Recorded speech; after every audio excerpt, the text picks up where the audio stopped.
Welcome back दोस्तों। तो एक बार आपका फिर से स्वागत है हमारी मशीन लर्निंग ट्यूटोरियल सीरीज में। दोस्तों मैं आप लोगों से बोलना चाहूंगा कि अभी तक आपने मेरी मशीन लर्निंग की प्लेलिस्ट को एक्सेस नहीं किया तो जाके एक्सेस कर लीजिए। तो दोस्तों हमने पिछली वीडियो में देखा था कि डाटा प्री प्रोसेसिंग कैसे होती है, रो डाटा को लेकर हम कैसे आगे बढ़ते हैं। तो अब इस वीडियो में हम कुछ स्टेप्स देखेंगे कि मीन मोड मीडियन लगाकर, और ये देखेंगे हम कि ड्रॉप एन और फिल एन का यूज करके किस तरीके से डाटा में से हम अपनी एन वैल्यू जो होती है हमारी उसे रिमूव कर सकते हैं। तो दोस्तों सबसे पहले कमांड प्रॉम्प्ट खोलता हूँ, जुपिटर नोटबुक खोलता हूँ जो मेरे बाय डिफॉल्ट क्रोम ब्राउजर में खुल के आ जाएगी। टाइम ले रही है थोड़ा, पर आ जाएगी अभी। और यह आ गया मेरे बाय डिफॉल्ट क्रोम में खुल के।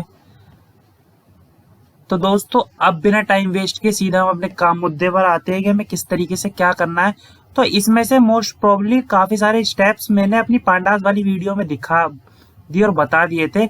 अगर आपने वो वीडियो देखी है तो अच्छी बात है, अगर आपने नहीं देखी तो यहाँ के आपका रिवीजन ही होगा, आप इसे देख सकते हैं दोबारा। और वहां पे मैंने जो चीजें नहीं बताई थी वो भी मैं यहाँ पे आपको बताऊंगा। तो सबसे पहले मैं इम्पोर्ट कर लेता हूँ अपने पांडास को, इम्पोर्ट पांडास एसपीडी। तो मैं एक डाटा सेट लूंगा जिसके ऊपर मैं ऑपरेशन परफॉर्म करूंगा। तो मैं लिखता हूँ पीडी रीड कर दो मेरी सीएसवी फाइल को, जिसकी लोकेशन मैं आपको देता हूँ। तो अभी सिंगल स्लैश को मुझे डबल में कन्वर्ट करना पड़ेगा कि मेरा एरर ना शो करे। फाइल का नाम है मेरा data1.csv। मैं इसे एग्जीक्यूट करके देखता हूँ फाइल मेरी इंपोर्ट हो गई कि नहीं हो गई। तो ये इंपोर्ट होके आ चुकी है। आप लोग देख सकते हैं कि मेरी फाइल है, यहाँ कुछ लोगों के नाम है, यहाँ उनकी एज है, यहाँ उनकी पोजीशन है कि वो अपनी कंपनी में किस किस पोजीशन पे काम कर रहे हैं, यहाँ उनका एक्सपीरियंस है कि कितने सालों से काम कर रहे हैं, और यहाँ उनकी सैलरी है कि उन्हें सैलरी कितनी मिलती है।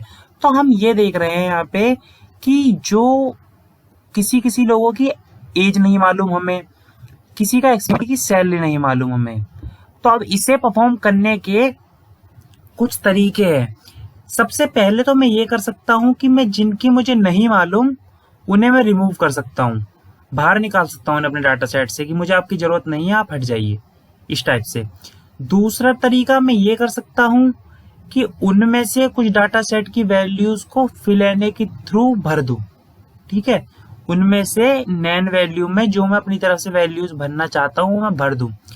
तीसरा तरीका मैं ये देख सकता हूं, क्या मैं मीन निकाल के भर दूं। मीन जनरली क्या होता है, एक तरीके से ये मान के चलिए एवरेज है कि जैसे 24, 23, 23, 22, 31 का मीन निकालेंगे तो इन सबको ऐड करेंगे, ऐड करके 5 नंबर का मीन निकाला तो डिवाइड कर देंगे।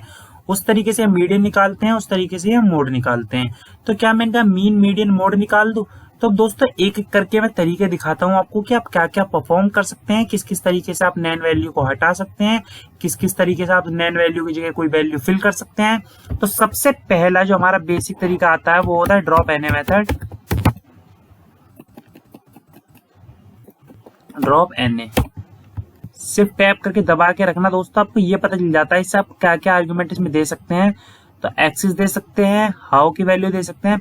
अब दोस्तों हाउ की वैल्यू अगर हम एनी देते हैं तो हाउ की वैल्यू एनी देने पे ये वही काम करता है जो हमारा df.drop एन मेथड करता है। बट अगर मैं हाउ की वैल्यू ऑल कर दूं तो ये क्या करेगा, अगर मेरी पूरी रो कोई ऐसी है प्रेजेंट जिसमें सारी की सारी वैल्यूज नैन है, यानी कि नॉट अ नंबर वैल्यू है, तो इस पूरी रो को हटा देगा। तो अगर मैं चाहूं तो df.drop एन लिख सकता हूं और चाहूं तो हाउ एनी लिख सकता हूं, दोनों एक ही काम करेंगे पर ऑल अलग काम करेगा, जैसा कि मैंने आपको बताया। थ्रेश में क्या होता है, थ्रेश में मैं आपको ये बताऊंगा कि अगर मैं थ्रेश में कोई वैल्यू देता हूँ 3, तो जिस रो में 3 या 3 से ज्यादा नैन वैल्यूज होंगी वो रो हमारी रिमूव हो जाएगी। सबसेट में हम क्या करते हैं, जिस पर्टिकुलर कॉलम के अंदर से हमें नैन वैल्यू को रिमूव करना है उस पर्टिकुलर कॉलम को लेके हम रिमूव करते हैं। ठीक है, तो अब इस तरीके से मैं आपको दिखाता हूँ एक एक करके कैसे होता है ये सब कुछ परफॉर्म। df.drop एन कर दिया मैंने, तो ड्रॉप एन करती ही मेरी वो सारी की सारी रोज रिमूव हो जाएंगी जिनमें नैन वैल्यूज थी। तो मेरी 2 और 3 में थी नैन वैल्यूज, और किसी में मुझे नैन वैल्यूज नहीं दिख रही, तो मेरे यहाँ से 2 और 3 रिमूव हो गई। अब मैंने आपको बताया था कि आप ऐसे रखिए या फिर आप हाउ में एनी दीजिए, सेम बात है। तो ये देखिए सेम बात है, कोई फर्क नहीं पड़ा। तो आप जैसा चाहें वैसा कर सकते हैं। अब दूसरी आर्ग्यूमेंट हम इसमें देंगे हाउ में ऑल की वैल्यू। अगर मैं ऑल देता हूं तो क्या फर्क पड़ता है,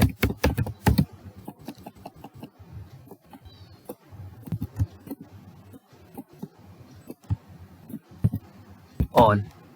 अब दोस्तों होगा क्या, एग्जीक्यूट करते ही कोई चेंज नहीं आएगा मेरे डाटा सेट में।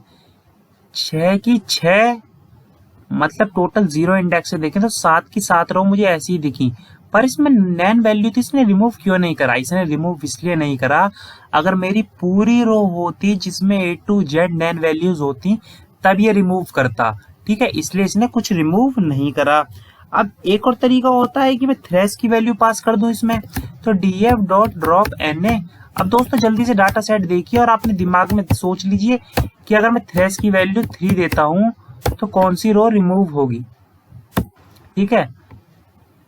तो आप यहाँ देख सकते हैं कि थ्रेश की वैल्यू 3 यानी कि 3 नैन वैल्यू से ज्यादा नैन वैल्यू, तो 3 नैन वैल्यू हमारी एक ही रो में है, आरएन वाली रो में, जिसमें 1 2 3। तो हम इसे एग्जीक्यूट करते ही मेरी आरएन वाली रो रिमूव हो जाएगी, देखिए रिमूव हो गई, ठीक है दोस्तों। अब इस तरीके से मेथड हो गया। अब मैं चाहता हूं कि पर्टिकुलर किसी कॉलम में से चाहता हूं मैं किसी नैन वैल्यू को रिमूव करना। मैं चाहता हूं ये मेरी एज में जो नैन वैल्यू है ये मुझे नहीं चाहिए, मैं इसे रिमूव करना चाहता हूं। तो मैं क्या करूंगा, df डॉट ड्रॉप na। इसके अंदर मैं पास करूंगा हमारा सबसेट, जो मैंने आपको शुरू में बताया था आर्ग्यूमेंट्स में आप क्या क्या दे सकते हैं, और अब करते हैं एज। अब मैं इसे एग्जीक्यूट करके दिखाता हूं। तो इसे एग्जीक्यूट करते ही आप लोग देख सकते हैं कि मेरी नैन वैल्यू जो थी गगन वाले उसमें वो रिमूव हो चुकी है, ठीक है, क्योंकि वो एज के अंदर नैन वैल्यू किस कॉलम में थी, किस जगह पे थी, रो में, तो गगन वाली उसमें थी, तो रिमूव हो चुकी है, ठीक है। अब क्या करते हैं, अब दोस्तों मैं आपको बताऊंगा कि मीन मोड मीडियन से किस तरीके से इनमें वैल्यूज को इंप्यूट कर सकते हैं, यानी कि इनमें वैल्यू को डाल सकते हैं, ठीक है। तो सबसे पहले उसके लिए मुझे कुछ लाइब्रेरी को इंपोर्ट करना पड़ेगा। तो सबसे पहले तो मैं इंपोर्ट करूंगा numpy को। अभी मैं बताऊंगा आपको numpy को क्यों इंपोर्ट करा मैंने। दूसरा काम क्या करूंगा, मैं यहां पर इंपोर्ट करूंगा sklearn से डॉट इंप्यूट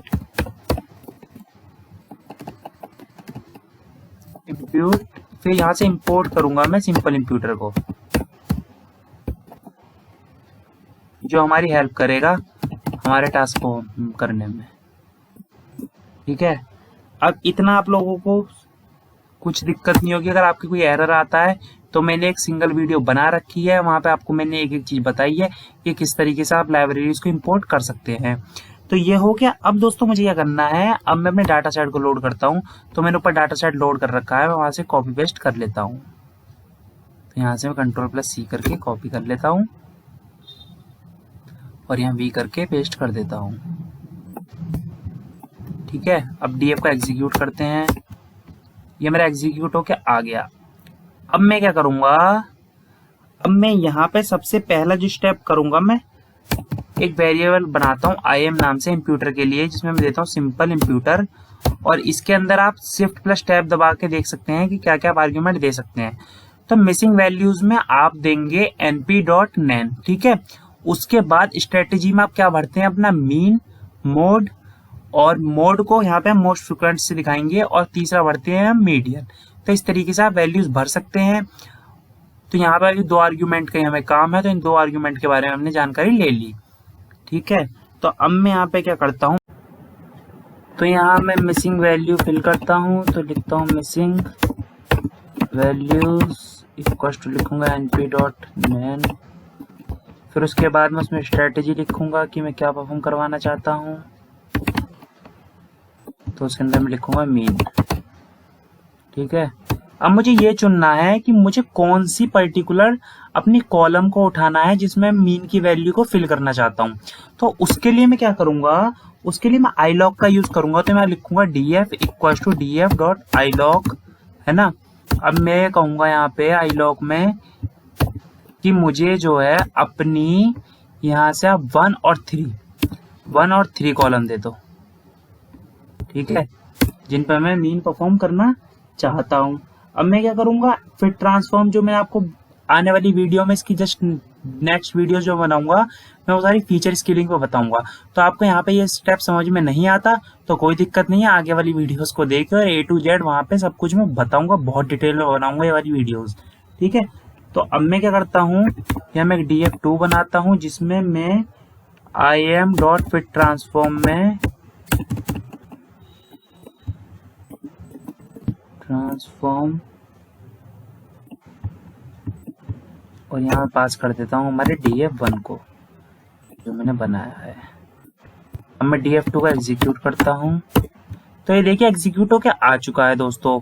अब मैं इस तरीके से दोबारा df को एग्जीक्यूट करूंगा तो मेरी यही प्रिंट हो जाएगा, पर मेरा मेन मोटिव था आपको एरे के फॉर्म में दिखाना, क्योंकि मैं दिखाना चाहता हूँ अगर मैं 31 + 22 करूंगा तो आएगा मेरा 55 + 23 करूंगा तो मेरा आएगा 78 + 23 करूंगा तो मेरा आएगा 78 + 101, ठीक है। तो इस तरीके से ओवरऑल ये मेरा बैठ जाएगा 123, और 123 डिवाइड बाई 5 करूंगा तो मेरा आएगा 24.6, ठीक है।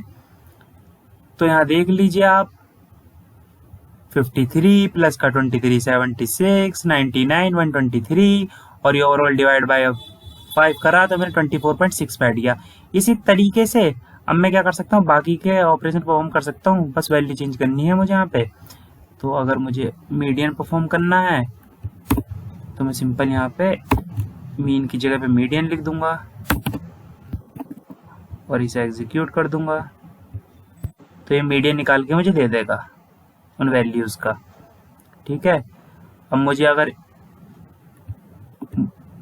मोड करना है तो मोस्ट फ्रिक्वेंट लिख के यहाँ मैं कर सकता हूँ, तो मोस्ट फ्रिक्वेंट और इसे एग्जीक्यूट करते हैं तो ये भी आ गया मेरा। तो दोस्तों इस तरीके से हम वैल्यू फिल कर सकते हैं। अगर आपको और कुछ इसके बारे में जानकारी लेनी है तो आप कमेंट सेक्शन में पूछ सकते हैं। मेरी वीडियो पसंद आई है तो लाइक कर दीजिए, कमेंट कर दीजिए, मेरे चैनल को सब्सक्राइब कर दीजिए और मशीन लर्निंग की मोर वीडियोस के लिए थैंक यू दोस्तों।